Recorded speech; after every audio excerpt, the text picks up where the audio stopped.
go to bed. Mom, I can't. I have to stay up and study for my Thomas Jefferson presidency test tomorrow. Okay, but there's a big storm coming tonight. Maybe even a tornado warning. I don't care about the weather. I need to study for my AP Studies test. I know nothing. Okay, well, I'll see you in the morning.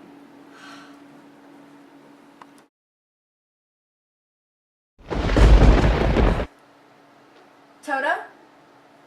Toto? Toto?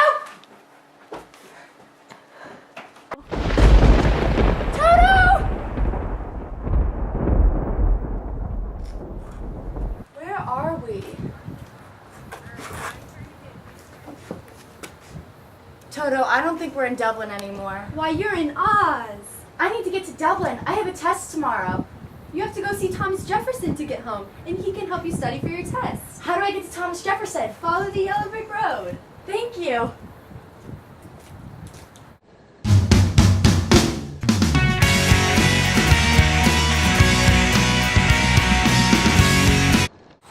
Which way do we go now, Toto?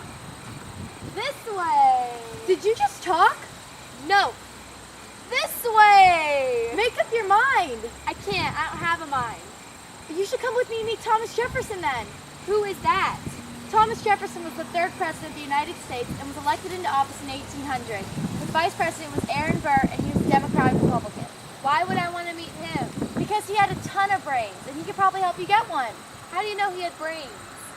His brains when he figured out how to gain new land. In 1803, France posed a threat to America when Spain signed a secret treaty handing over the Louisiana Territory to France. Jefferson was smart, and he knew that having French settlements that close to them was trouble for the new country. So he sent envoys to France to try to gain possession of New Orleans. When the envoys came back, they didn't come back with just New Orleans, they came back with the whole Louisiana Territory, which Jefferson knew would be a smart treaty to sign, even though he had to borrow $15 million from Great Britain. Wow, that is really smart. Let's go meet him. Wait, come on, let's go.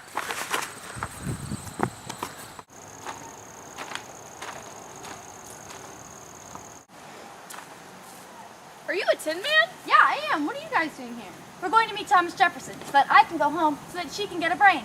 Who's Thomas Jefferson? Thomas Jefferson was the president of the United States. He did a lot to help the country.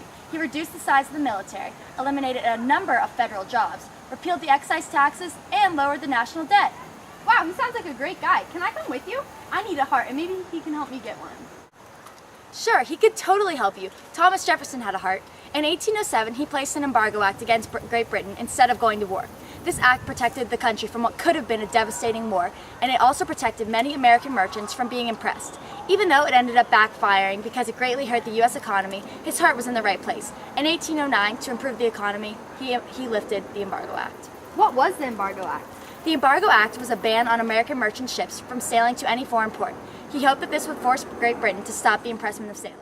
To the Senate and House of Representatives of the United States, the communications now made showing the great and increasing dangers with which our vessels, our seamen, and merchandise are threatened on the high seas and elsewhere from the belligerent powers of Europe, and it being of great importance to keep in safety these essential resources, I deem it my duty to recommend the subject to the consideration of Congress, who will doubtless perceive all the advantages which may be expected from the inhibition of the departure of our vessels from the ports of the United States.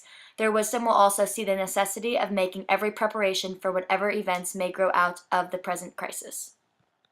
He also showed his heart by urging the popular acceptance of the basic principles of constitutional government. He wanted both parties, Federalists and Democratic Republicans, to get along. In his inaugural address, he said, "Let us, then, with courage and confidence, pursue our own federal and Republican principles, our attachment to union and representatives government." Perfect. I'll come with you to meet Thomas Jefferson. Awesome!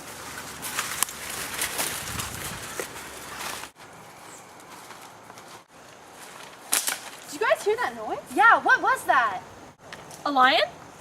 A tiger? A bear? Oh my! Lions and tigers and bears, oh my!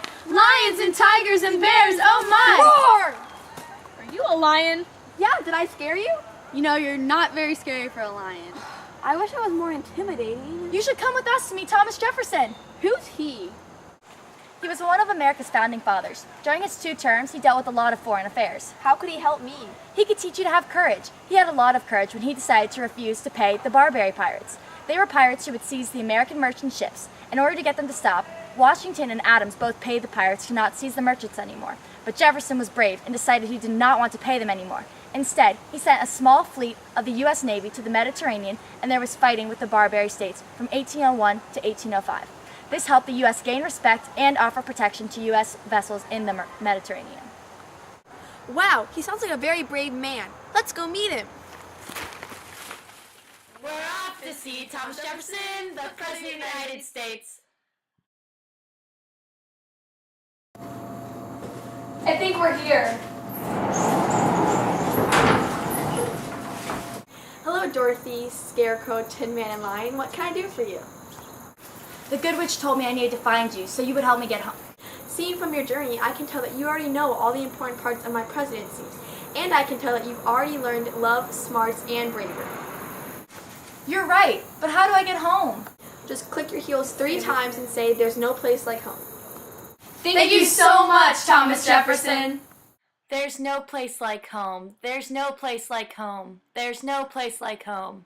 What a dream, Toto. I'm gonna ace this test.